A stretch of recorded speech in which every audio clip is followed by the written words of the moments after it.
My name is LaShawn English, and I am the UAW Region 1 Director, and I'm also the Director of the UAW International Women's Department. The most significant barrier that I have broken was getting elected into the position that I'm in. I was elected a 3-term president in a culture that was not necessarily majority women. So the barriers that I broke there were showing people that women can be in these leaderships. So I was the first woman of color and woman to be elected at my local union 3 terms. And I also was the first woman and woman of color to be elected as a UAW Region 1 Director. How my story, I feel that it should resonate to people, is that they can see themselves in the position. So often women don't see themselves in a position of power.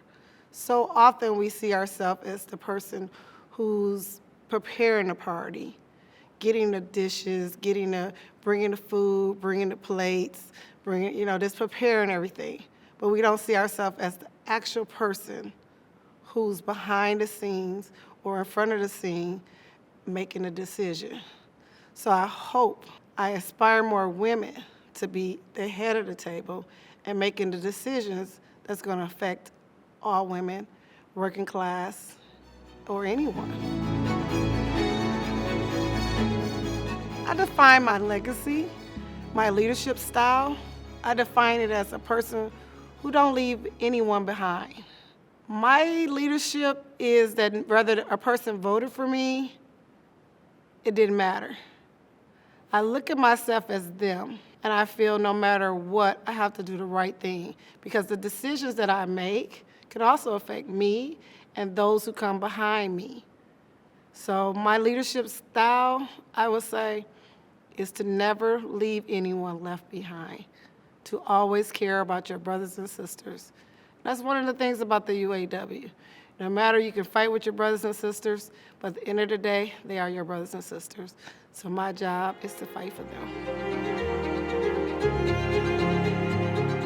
What I'm doing now to continue my legacy, to make sure that I leave a path for someone to come behind me, I have the UAW Women's Department, and I'm making sure that we're fighting for the rights, women's rights, elder rights, child care rights. And I'm also making sure that the politicians, doesn't matter if they're Democrat or Republican, that they hear our voices. They make sure they're fighting for the working class people. I make sure that I stand up for people and say, hey, we are here, the working class, and you're gonna do right. So that's what I'm doing. The moment that I realized the position that I have, I'm going to go a little bit step back. It wasn't when I was here in the position that I'm in now as a UAW Region 1 Director. It was when I was a national negotiator.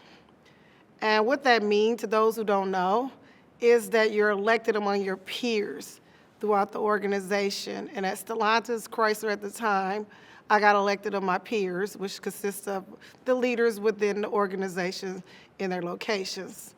And I got to be among the 7 of us. I was one. And I actually was one of the first women to get elected into this position. And I realized my power because I was at the table and I got to make decisions and people got to hear me, because we didn't have lactation room or some things for women at that table. We're not getting heard. A lot of women demands get thrown to the floor. So I realized that the power, when that contract in 2015 for the UAW got turned down by the membership, all of a sudden, all other leaders come to talk to me. And they wanted to hear what I had to say, because I gave them a heads up and said, this is not going to pass, because I knew what the membership wanted. So I knew once I saw that, and every day I came in, everyone wanted to talk to me, I knew my power, and I knew that I can actually influence people to do what I need to make them do the right thing. What I hope to be my most enduring contribution is to uplift the young people, to uplift the young workers, to uplift everyone that's coming up through this working class organization, is to inspire them to get involved, to inspire them to lead, to inspire to be in the moment of knowing that their voice is powerful. The best advice I ever received from one of my mentors was, don't be scared. Don't be afraid. Don't be afraid to make mistakes. There's no rules in this game to lead. If you want to be an effective leader, don't look for a blueprint. Don't expect that some crystal ball, it says when you get in this position that it's going to be easy. Know that it will come with challenges, but know that if you do not, and I mean if you do not, fight for what you believe in and do what you think is right, that's the best advice they gave me. They said, just be who you are and don't be afraid. Don't be afraid to change things. Don't be afraid to piss people off, which I've done because a lot of times I have been the only woman and a woman of color. I'm also not been afraid because I'm also came out of the building trades where I am skilled trades. And I'm a pipe fitter by trade. And a lot of times that I didn't look like the rest of the room. So my mentor told me to be the change is to be the change. My favorite advice to give to someone is to say to them, don't look at me as I'm perfect. My advice to you is to continue to grow, to experience, to educate yourself. I truly believe in understanding the organization. My best advice is also talk to other people and understand their struggle. Another good advice that I always give people, look for a mentor.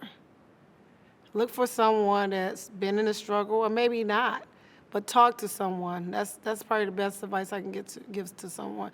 If you're going to get in this field, know there'll be heartaches. Know that sometimes if you're going to miss some of your family function events, sometimes you're not going to be everything to everyone, but be you. Be true to who you are. How I actually began my journey, I think it was from my father. My father always said to me and my sisters and my brothers that we can do anything. And my father was always a fighter, and I guess I really didn't know what he used to be fighting for, but he always used to tell my sister and me, like, just because he's a boy and my brothers and them, you can do it too. So if we go sledding, he was like, you got to go get that sled down there, because I'm like, I'm a girl. My father's like, no, that don't matter. No one's going to care if you're a girl or a boy or whatever. You gotta help people. So if my brother was down at the end of the hill and I'll be running up the hill and I'm laughing my father's like, that ain't how life works. You gotta help someone. You make that easier for him to bring it up. So I think I never really thought of it until I started working at a nursing home and we had a union. And I was, when you're young in your teens or your 20s and stuff, you really don't think as a whole, of people as a whole. You look at your own individual self and everything is probably about self. And I remember thinking to myself, like, this place could be better. And a lady did walk up to me and she says, you can either quit or make it better. And I thought, well, damn, she got a point. I guess she's right. So I actually started with a one-person strike. I was like, I'm not doing it. I'm just not. Then I started getting all other nurses' aides to help out, and we all refused to do the work. And I was like, wow, this actually works. Power is within the worker. So that inspired me. And then when I got into building trades, which is a lot stronger, because they teach you about the union. There are things that are put in place that says, hey, if you really want to be a union member, you got to go to union meetings to get a raise. So it teaches you to be community, to be family. So when I got into Stellantis, Chrysler at the time, I was in skilled trades, but I noticed that the production workers' situations wasn't as good as it was to the skilled workers. So me being me, I remember what my father said to me. He was like, if you're going to either do something about it and help them, or you just going to be part of the problem. So I started getting involved. I started going into the union meeting. I started running for office. And the most fulfilling thing is that I'm helping people. I'm making people, their lives better. Our job is, no matter who we are, is to leave this place better than we left it. And if we don't help each other, it only make it worse. So that's really what inspired me. I get a joy of mentoring people. I get a joy of knowing that I took care of someone. I receive joy just knowing that I made somebody's family, they don't have to be on the street, because we got higher wages. So when I'm doing contracts and getting better wages, I know I just brought some wealth to their family. I just changed their life. And I tell you, being in a union and having a good union job is life-changing. It's very changing. So I get a joy out of that. It makes me happy. Shirley Chisholm is the person who really inspires me. One of her sayings, she said, hey, if they don't have a seat for you at the table, bring your own chair. And, she's a trailblazer. She was like, people may not think you're going to win or, be in a position but you still run. You still find your space.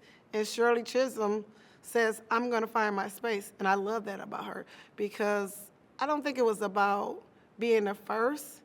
It was more for her being there was a need and a desire to do better by people. And no one that she felt was running had that desire. So she made that space. And I did the same thing. When I ran for the UAW Region 1 director, I was not expected to have that space. And I took it upon myself to do the same thing as Shirley Chisholm said. I went and got my chair, and I made myself a seat, and I won. I'm excited for the future, is that I noticed that the young people, and I say young people, new workforce, new workers, are inspired to want more out of their work facilities. The desire to fight, to protest. I think the art of learning to fight had dropped off between the 60s up until like sometime in the 2020. What I love now is that we have all these different social medias, and you can't just tell the young people anything. So I love that they're willing to research, but I love that they're willing to fight and make their own path. I like that. They're making their path, and they're not allowing people to tell them what is not their path. So for the future, I think so many people are redefining themselves and redefining the culture of America. I like that. What it means to me to be one of the 50 people of power, it means a lot. It means that someone is recognizing how important I am in the work that I've done. To get my roses before I'm gone and no longer here. It means a lot to me that to be recognized as a woman, and the things that I've done, that someone decided that I was so important that I should be recognized. It means a lot to me.